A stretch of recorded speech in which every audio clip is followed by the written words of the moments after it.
The SA entertainment industry has the sweet and friendly celebrities as well as divas and difficult ones. Hey friends, welcome. You must know by now that we don't really care about the first group.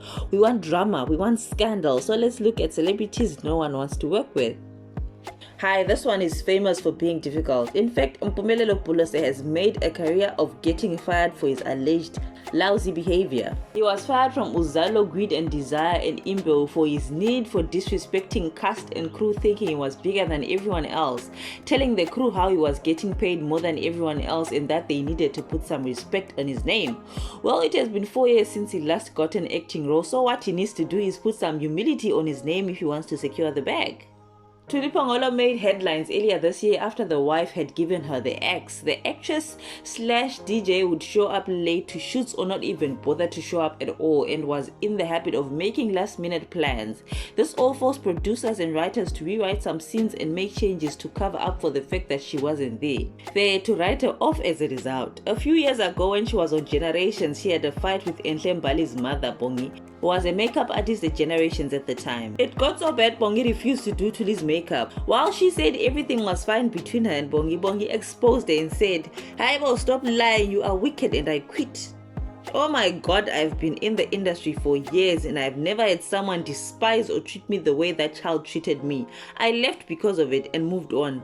I really couldn't take it anymore. I was skinny and sick from all the stress. Then a few years later, she refused to perform at the Royal Gardens Festival because the organizers had delayed their performance due to logistical difficulties. She, on the other hand, says people should stop lying because she is 110% professional. But I mean, why would people lie for no reason if she's just an angel? Our girl B is not only a professional diva on stage, but some sources say her ego is as big as a shoe collection.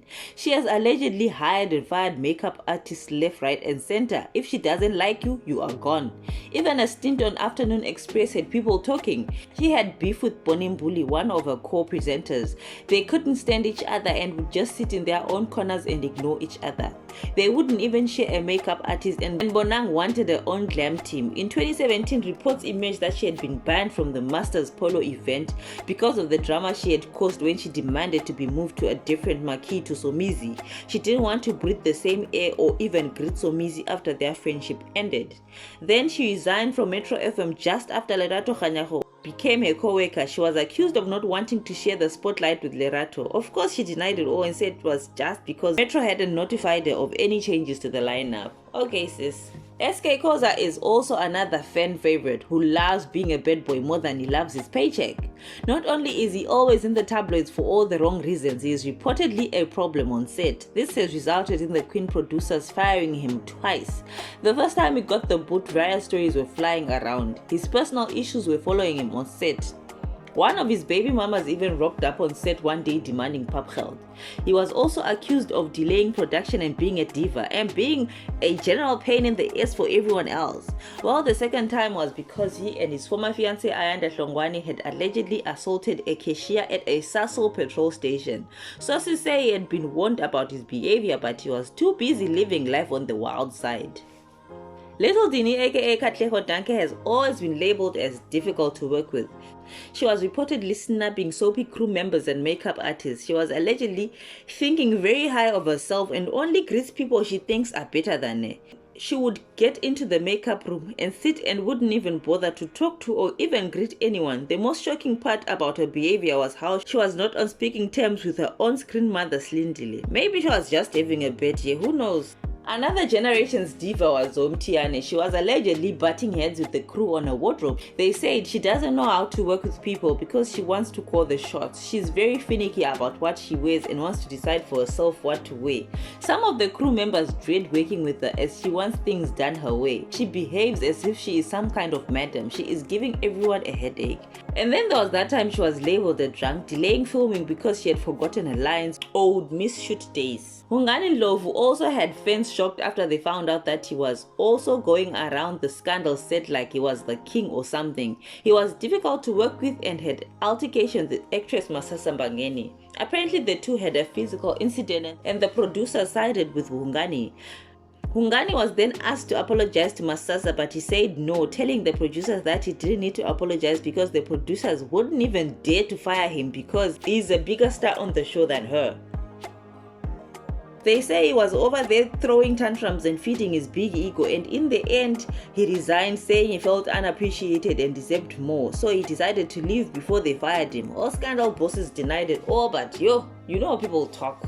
Buhle Samuels is known for her assets, but sources say very soon she will be a liability if she keeps treating people like trash. It's this lousy attitude that had her fired from Mobango. The crew says she is too demanding, rude, short-tempered and full of herself. She was also picking fights with others, so Duma and Cole told her she had to go. Vatiso under her had to fight the diva title as well. When she left Mobango, rumors were that she was difficult and undermined other people's authority. She had allegedly thrown a tantrum and held up production. Vatiso hit back saying she was fed up with allegations and had better things to focus on. Then came that explosive letter she wrote to the Arts Minister Nathi Mthethwa, highlighting the problems actors are facing in the industry at the hands of the Fergusons and many other production companies. She was then called a diva, was too greedy. At the time, she feared that she would be blacklisted, but only time will tell. Moshidi from the river was apparently so hard to deal with that Larona's parents were about to fly to Joburg and beat her up. Apparently she had told the producers to stop employing people from social media, people who have no talent or training. Moshidi said, "It was very difficult to work with Larona. We can't cast people from Instagram and give them such a big role." The producers told her to stop being cruel to Larona or else. She was also always challenging the writers, telling them some of the things they wanted her to say on the show didn't make any sense. So to save themselves from having to write bitter storylines, they showed her the door. But you know what, in as much as these stars are a lot, because they are talented, they are always getting new roles, but hopefully they are not causing problems wherever they are now.